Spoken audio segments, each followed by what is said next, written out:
เฮ็ดบ่เขาเอาไปขุด5 กิโลว่ะลูกไปนี่แหละคือเหล้า8 กิโลพุ่นนึงเจ้ากระนุ่งได้นี่ลูกชายเจ้ากระนุ่งได้นี่300,000 กีบเนาะนี่สิเก่าเท่าใช้มือเจ้าแหละตัวใหญ่นี่เนาะนี่เนาะมาให้น้องๆเพิ่นคนใจเด้อให้อยู่ดีมีแห่งคนเจ็บให้ได้คนให้อยู่ดีสาธุความเก่งแห่งเด้อขอไว้ใส่ให้พรเนาะแก่เจ้าภาพเจ้าศรัทธารักขอให้มีสุขภาพที่แข็งแรงเด้อเห็นคลิปนี้ก็ช่วยกดไลค์กดแชร์ได้แต่ความสุขและความเจริญเนาะให้เฮงปังๆพี่น้องเด้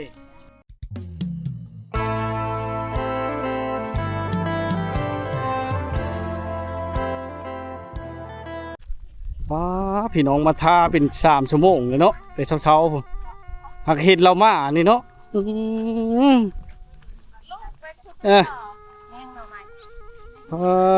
เจ้า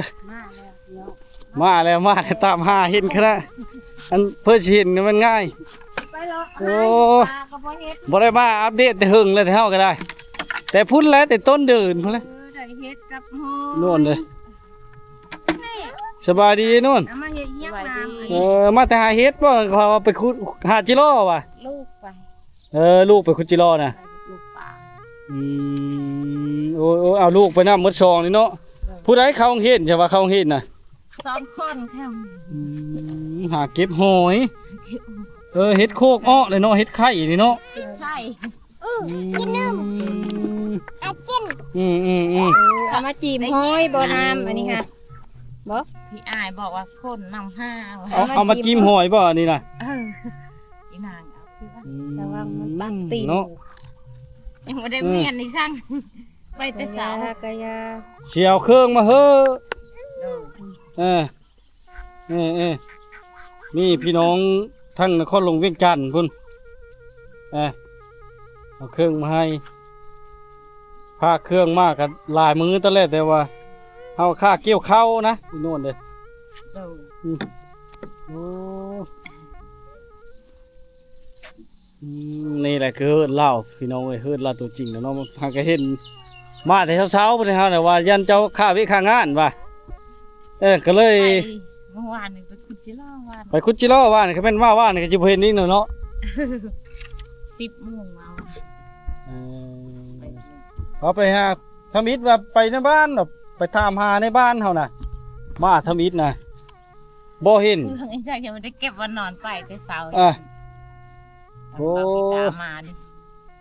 ได้เตียงไม้บ่นี่โดยทีมงานเลิกให้เนี่ยบ่นุ่งบ่โอ้ดีใจนำบ่นุ่งพะเลาะบ่ได้นำบ่นุ่งพะเลาะส่งมื้อนี้ก็บ่ได้นั้นเพิ่นยันเพิ่นข้าเวียกก็เลยน่ะเนาะมีผู้ใหญ่ใจดีเจ้าชัดภาพเจ้าชัดท่ารักเนาะ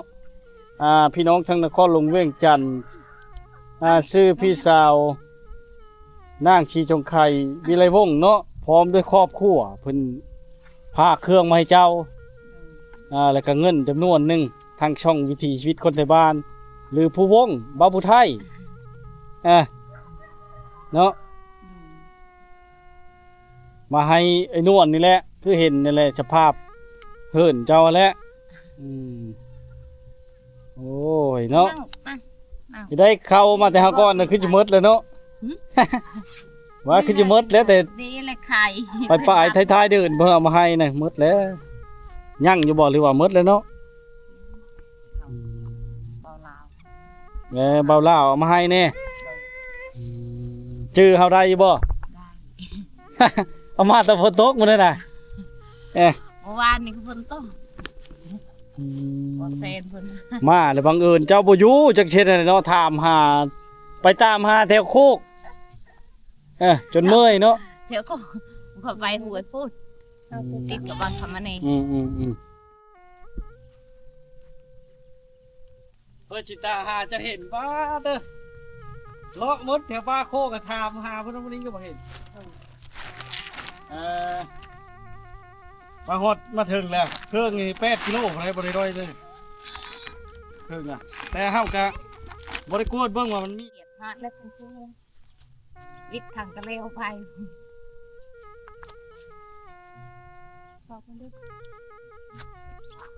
ตั้งกล้องก็ตั้งกล้องนะก็ เฮิงแล้วมาฮอดเฮิงเทิบแล้วเสียมึงเข้ากับข้านเกี่ยวเข้าเนี่ยนั่นล่ะเนี่ยคนนี้บ่ลูกสาวลาน่ะ โดย คือว่าบ่ได้ข้าวเลยแต่มาเนาะกับผัวน่ะคือเรียบร้อยฟ้ากันเรียบร้อยคักแล้วบัดเนาะ อยู่ทางไทยกัน อืม อยู่กันหยาบช้า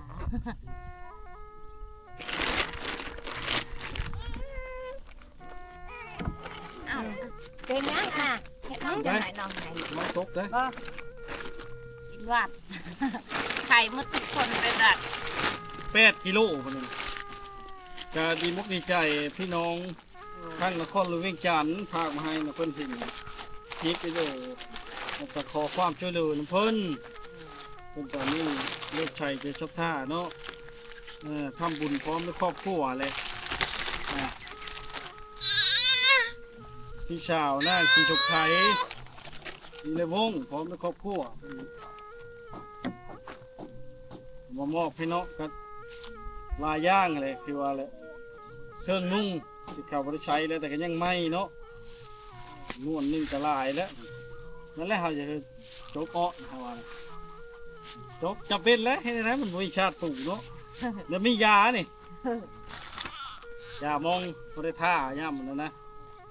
ยาท่าพื้นเมืองหมูค่ำนี่เจ้าเคยใช้บ่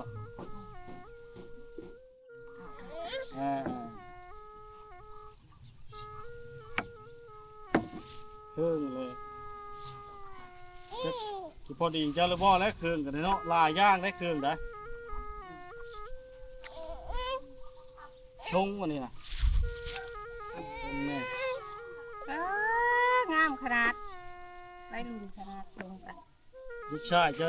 จ้าวันใหญ่ก็ไปจังเนาะชงนี่นะเอาไว้เขา แม่พอแล้ว นุ่งรถเด้อไฟพอดีไฟกับนุ่งรถในเครื่องนี่ลายได้ถึงฮอด8กิโลเนาะนี่แหละพี่น้องผู้ที่บ่มีก็คือบ่มีนะคือเห็นนั่นแหละเฮิร์ดลักอ่ะมาฮอดมาถึงเนาะนี่เป็นกระชงกัน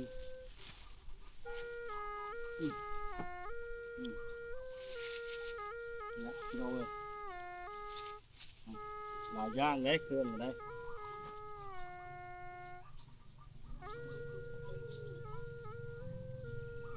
คือชิบดีเนาะกับเจ้าเนาะเราชิบดีกับเจ้านี่เนาะเรียกว่าลูกชายแกนี่พอดีนี่โอ้ลูกชายเจ้าไปใช่ไหมนี่นะ คุดที่รอ ไปพุทธกิโลผู้ได้จะไปของพี่นะ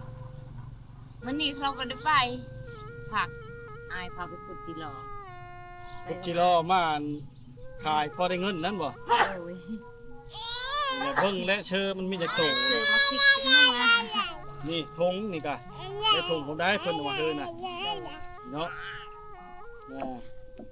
ชาวพี่ชาวชีชมไข่พี่น้องพร้อมด้วยครอบครัวเพิ่นชัดท่าใหญ่เนาะลงทุนเข้าลงเวียงจันทน์ถือว่ามอบเครื่องในภาคมาพร้อมมันผู้พิการนั่นพี่น้องอยู่บ้านนาตาห่อเนาะสุภาถือหัวเข้านั่นพี่น้องเนาะ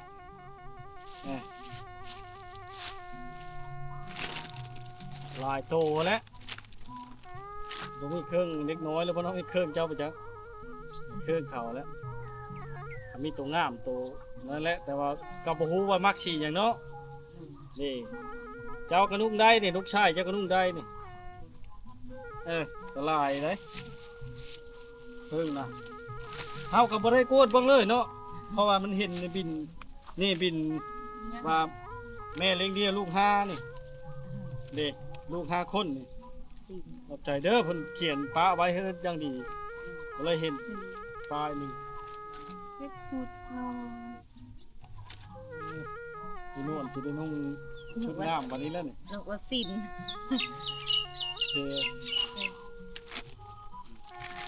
มีแต่เครื่องตัวดีๆทั้งนั้นเลยนี่พอดีลูกชายจะเบอร์15นี่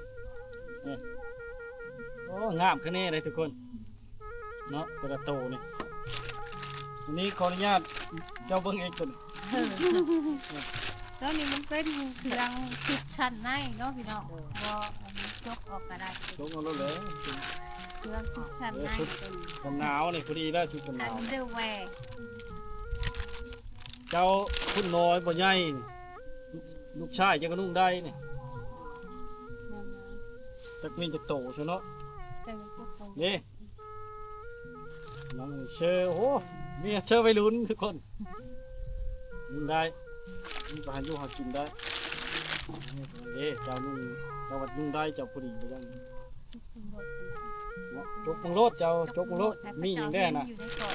เฮาจะ เป็นกล้องเอาข้างหน้าก็บ่มีน้ำเพราะว่าให้เขาจะยินน้ำแต่เราไม่น้ำอยู่นะครับคุณจะไปกดนะ ครับมีแต่เครื่องตัวดีๆแหละพี่น้องเนาะที่เราพากมาให้นี่เนาะตาดีมกดีใจหลายๆนะที่ได้เป็นสะพานบุญให้พี่น้องฟังล่าวเนาะนี่เนาะอ่ะก็คือเห็นแล้วล่าวก็ยากลูกสิไปใส่มาใช้ก็ต้องได้เอาลูก2คนนี่ผู้ยังน้อยนี่ไปนํเนาะชวน3คนนะไปคุจิโร่เนาะ โดย เออโอ้หลายเครื่องจะฮอดเป็ด ต้อง กิโล เครื่อง เนาะ ท่วมคนหน่อยแล้วเห็นคนหน่อยซ้ำเฮ้ยกองเครื่องบ้าง เออได้บาทนี่เนาะก็หลายพอสมควรเนาะชงมันจะโตหนึงหลายโตอยู่ชง3โต4โตพุทธนาวตัวเดียวสิยากจะนุ่งไผจะนุ่งก็ได้เด้อ โดย แล้วแต่อันนี้มกดีใจหลายๆเนาะได้มาฮอดจอดถึงแล้วพี่น้องมาฮอดได้นวดเลยเด้อพี่น้องเด้อคือเห็นเนาะเฮิดเราก็เล็กน้อยเนาะมาท่าจนหึงเนาะอีพี่ก้อนนึงไปตามหาแล้วบ่เห็นทุกคน ตามหาอยู่โคกอยู่ป้าโคก ไปโคนหล่อเพื่อนกันล่ะ งามเลย ไอ้ชายลูก มันจะพอดีกับเราบ่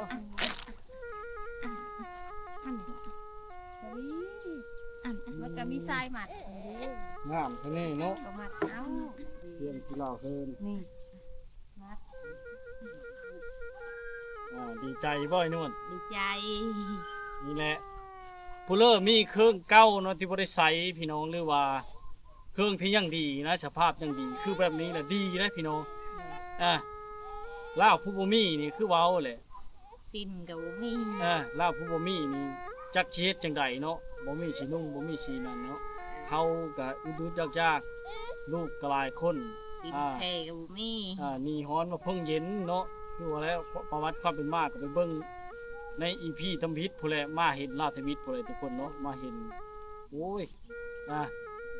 เงินสิจ้างค่ารถก็มีทีมงานทุกท้ายถ้ำนี่เลยมาแต่สารวัตรพุ่นเนาะ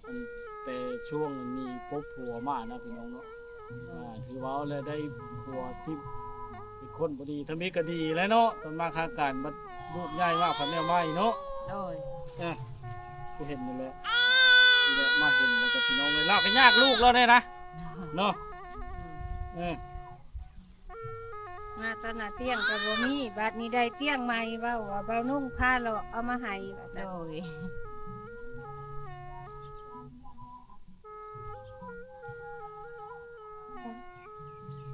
ไปเห็นสามเนาะกล้องเครื่องท่วมแล้ว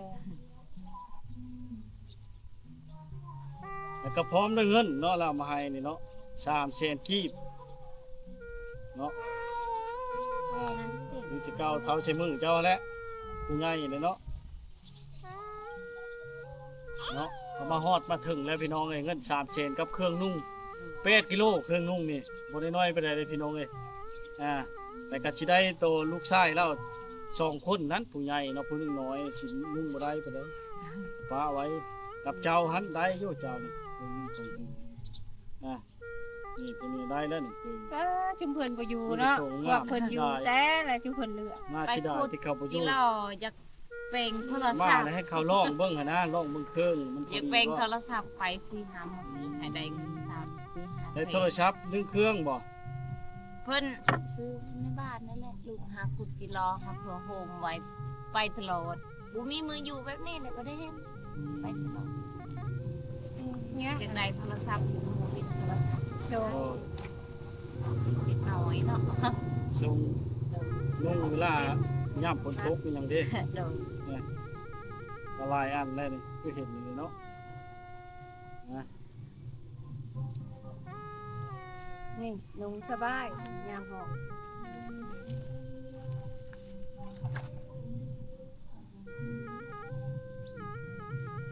ยังเหยยังกินในของน้องอยู่บ่น่ะคน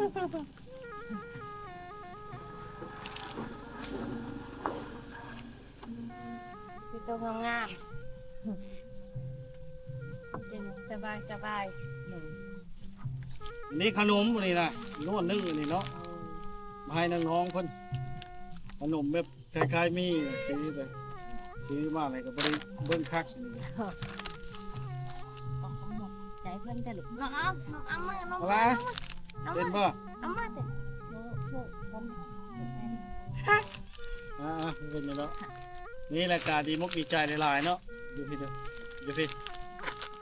เพิ่นสิมาตามหาบ่แม่นง่ายเพิ่นสิเห็นเนาะ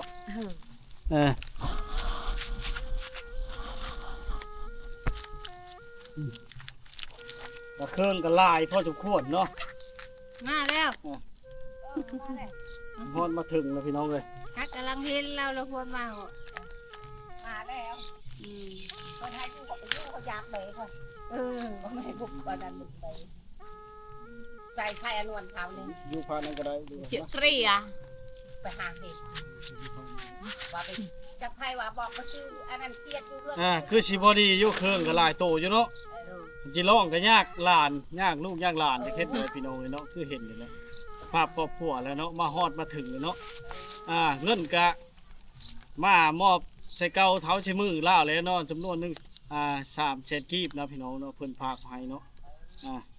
แบ่งเล็กน้อยเนาะแล้วก็เครื่องก็หลายอันหลายอย่างเนาะมาฮอดมาถึงเลยพี่น้องเลยเห็นแล้วมีทั้งชงทั้งเสื้อเนาะเสื้อผ้าหน้าเพศดีมกดีใจหลายๆเนาะในเลิกเจ้า ขอบใจเด้อให้อยู่ดีมีแหงคนเจ็บให้ได้พบให้ได้ให้ดีสาธุสุขภาพแข็งแรงเด้อ เนาะเพิ่นอวยพรโดยใช้ให้ผู้ใหญ่ใจดีเจ้าภาพเจ้าชัดท่าเนาะชาวสีชุกไข่นะมีอะไรวงพร้อมด้วยครอบครัวเนาะคือเพิ่นว่าอะไรอยู่ดีมีแห้งพี่น้องบ่มีหยังตอบบุญแทนคุณเนาะนี่ก็การดีมกดีใจหลายเราก็ได้มาเห็นเนาะอันเครื่องนี้หากก็ได้จากเธอแหละเครื่องนุ่งนี่เขาเอามาให้นี่มีอยู่บ่ ให้เด็กน้อยโพลสุด ผู้ละชุดเนาะ เด้อเบานุ่งพี่น้องให้ญาติกันลูก บ่นุ่งนี่เนาะ เด้อ ทีมงานอื่นได้มีอยู่บ่ บ่ บ่มีเนาะมีแต่เพิ่นเอาเข้าวอันอย่างนั้นมาให้เนาะเลิกกาดีมุกดีใจหลายๆนะพี่น้องเอ้ยที่ได้เป็นสะพานบุญให้พี่น้องทั้งสปปลาวเนาะครั้งทำอิฐในช่อง